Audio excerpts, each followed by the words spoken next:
Doctor Iván Darío, un gusto compartir contigo el panel el día de hoy, así como con los dos panelistas que hoy nos acompañan. Realmente, como lo mencionaba Héctor José, hoy nos encontramos frente a una realidad que resulta ser ineludible.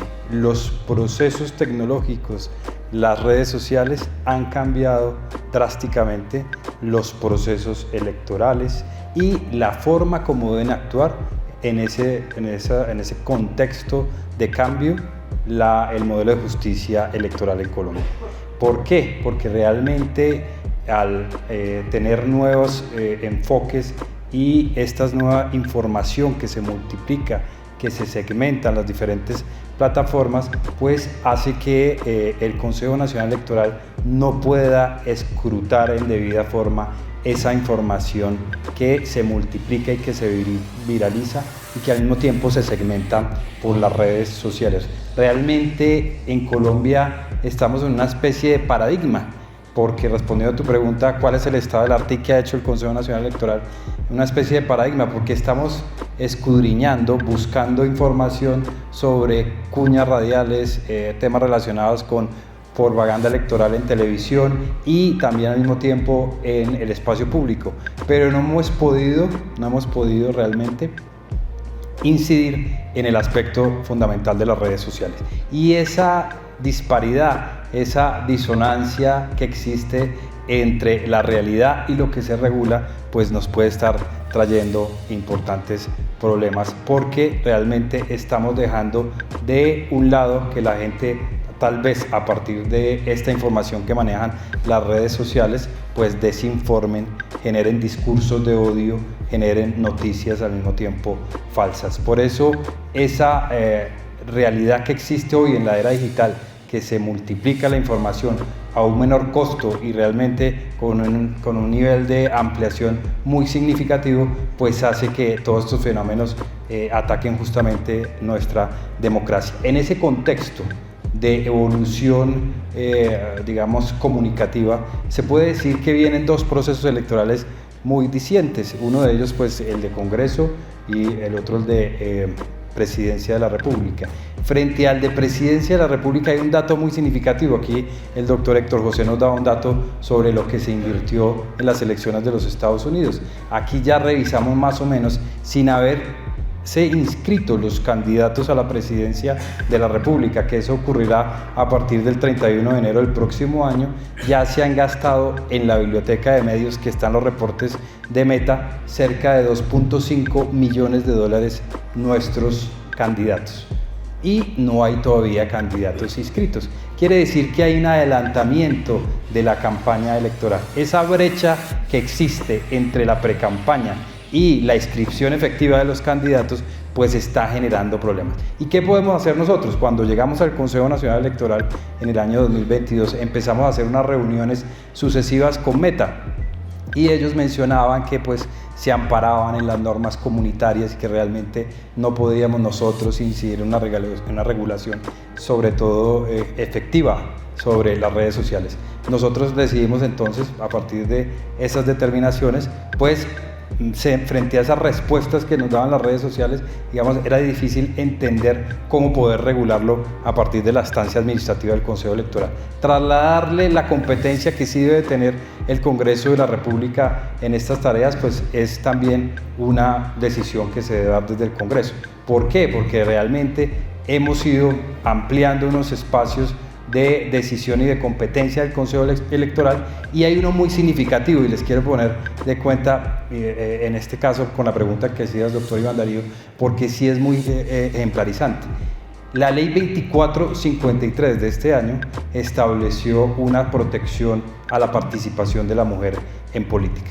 La semana antepasada, en una ponencia de nuestro despacho que nos acompañó completamente en nuestra sala plena, una votación que quedó 9-0, logramos reconvenir a un congresista que se había referido hacia una mujer sobre sus roles de madre, sobre sus roles de vida en cuanto a ser congresista y demás, y logramos en esa ponencia y en esa decisión que acompañaron todos los magistrados, hacer que ese congresista, omito el nombre para no volver esto un tema político, rectificara esa información y eliminara esos tweets que estaban en esas redes sociales. Quiere decir que sí puede funcionar lo que hacemos en el Consejo Nacional Electoral, con esas decisiones ejemplarizantes sobre esas acciones que podemos llegar a ponerle a los ciudadanos, en este caso a los congresistas mismos que se estaban refiriendo uno hacia una mujer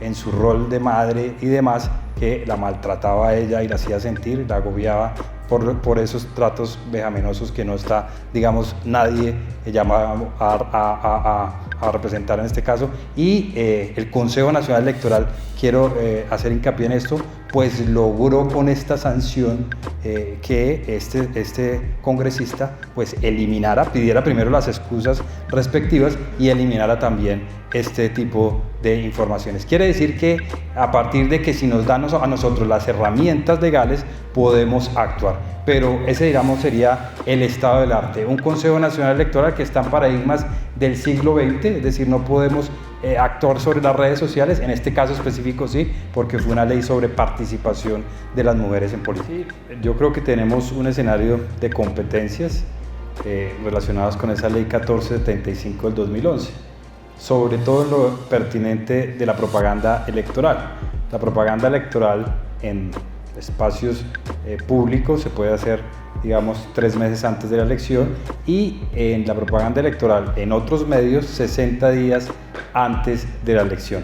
Esto es importante porque nosotros también acometemos investigaciones cuando encontramos que hay propaganda electoral anticipada. ¿Qué hemos hecho recientemente y cuál ha sido como la línea de la sala en el Consejo Nacional Electoral? Como todavía no hay candidatos inscritos, ¿qué hemos decidido?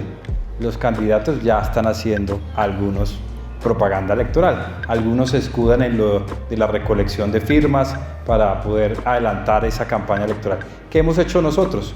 Nosotros hemos dicho, bueno, como todavía no hay un candidato inscrito, todavía no somos competentes, pero dejamos abierta una investigación y la dejamos en suspenso para ver si esa persona se inscribe como candidato o no.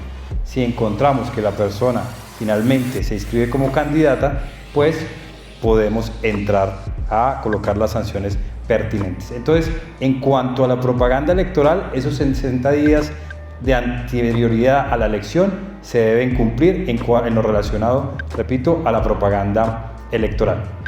Yo creería que debemos hacer unos esfuerzos, y aquí metiéndonos un poco más en unos puntos significativos. Primero, como lo decía el profesor Héctor José, cuando hay propaganda política digital, debemos evitar la microsegmentación y la segmentación. ¿Y eso cómo lo hacemos? Pues en la mayoría de casos deberían haberse autorizaciones de esos usuarios de esas redes sociales para poder que, si la plataforma quiere utilizar esos caminos de microsegmentar y segmentar a la población, pues que lo haga pues con la autorización del usuario de esa respectiva red. También debemos prohibir específicamente que los tratamientos de datos que se hacen en las redes sociales se utilicen con fines políticos. Me refiero a las preferencias que tienen las personas en materia religiosa, en materia sexual, en materia ideológica, que eso esté absolutamente prohibido para fines políticos. Hacer esa, digamos, reglamentación es imperiosa en ese sentido. También es importante armonizar las normas comunitarias con las normas colombianas. No es difícil, como lo estamos mencionando acá, 60 días de anterioridad a la elección para que, digamos, se haga propaganda electoral, creo que es un plazo razonable. En la mayoría de países del mundo la campaña electoral es mucho más corta, es de 15 días en la mayoría de países. Lo que pasa es que estos países latinoamericanos tienen también un excesivo ritualismo en la regulación de la campaña electoral, y por eso se han dado la tarea de generar un plazo mayor de campaña electoral partiendo del primer día hábil de inscripción de candidaturas, que inicia 4 meses antes de la elección. Otro tema muy significativo es armonizar. Luego de armonizar esas normas comunitarias, también debemos hacer y exhortar a Google para que rinda el informe de Transparencia por Colombia. A la fecha no tenemos ese informe y algunos países sí lo tienen, pero Colombia no lo tiene. Y eso es muy importante porque ahí podremos saber cómo es que están haciendo ese proceso, sobre todo de microsegmentar y segmentar a la población. Hay que reconocer también que hay un problema también en la mensajería instantánea. En WhatsApp, Telegram, tenemos que indagar cómo podemos escudriñar un poco también e incluir dentro de las regulaciones, pero es complicado, claro, porque son conversaciones privadas que tienen las personas, pero en las cuales se utilizan también como medio de difusión para la propaganda electoral. Yo creo que también ejerciendo, como ya lo mencionamos ahorita en la intervención anterior, sanciones ejemplarizantes, como lo que ocurrió con la ley 2453 sobre participación de la mujer en política. También incidiendo mucho en la creación de contenidos y en la metodología que se deben aplicar sobre ellos. Ahorita sí que vamos a encontrarnos con ese problema de la propaganda electoral en redes sociales y esa brecha que se anticipa siempre, y lo mencionamos ahorita también, que se anticipa siempre. Hay unos periodos entonces de pre-campaña anterior a la campaña electoral y cada vez se va anticipando más y más la campaña. Yo creo que es importante también, y en el panel de candidatos y coaliciones sí que se hizo referencia ahí por algunos de los jóvenes que nos acompañaban, de los consejeros de juventudes. ¿Por qué? Porque los influencers y los streamers tienen una labor muy importante a la hora de comunicar. Por eso se debe generar un código de buenas prácticas para esos influenciadores y esos streamers. El caso de China es muy significativo.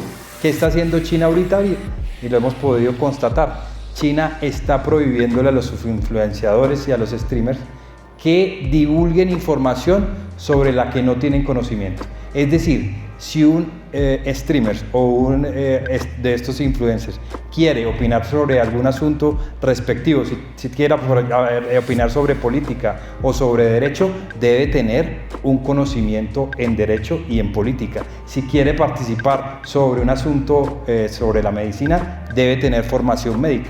Importante eso, puede reñir un poco con la libertad de expresión, pero es que a veces resultan unos disparates de estos influencers y streamers que resultan teniendo una verdad que no es la verdad y con esto pues terminan dando al traste con la información que debe ser real y termina con eso entonces desinformando, generando a veces noticias falsas y al mismo tiempo discursos de odio. ¿Cómo garantizar en una institución que tiene un origen político, más bien, sino que tú no lo quisiste decir de esa manera, que haya unas elecciones transparentes, competitivas y justas? Yo creo que si nos damos a la tarea de nosotros como magistrados del Consejo Nacional Electoral, de acompañar los procesos electorales con absoluta independencia y autonomía del poder político, lo podemos lograr. No quiere decir que nosotros no escuchemos. El buen magistrado también tiene que escuchar a las agrupaciones políticas que son realmente nuestros, digamos, validadores directos por cuanto tenemos esa suprema inspección, vigilancia y control sobre ellos. Yo creo que lo que debemos hacer es intentar generar que la tecnología se utilice en beneficio de la ciudadanía. Todo esto que hemos mencionado aquí, la inteligencia artificial, los sistemas verificables de información, la trazabilidad que se puede hacer también de los gastos electorales, los algoritmos de reconocimiento de información, son una buena medida para la rendición de cuentas, para la transparencia del proceso electoral. Yo creo que el reto fundamental ahorita es que la tecnología se utilice en favor de la ciudadanía y no al contrario. Yo creo que ese es el verdadero reto de nuestra organización electoral.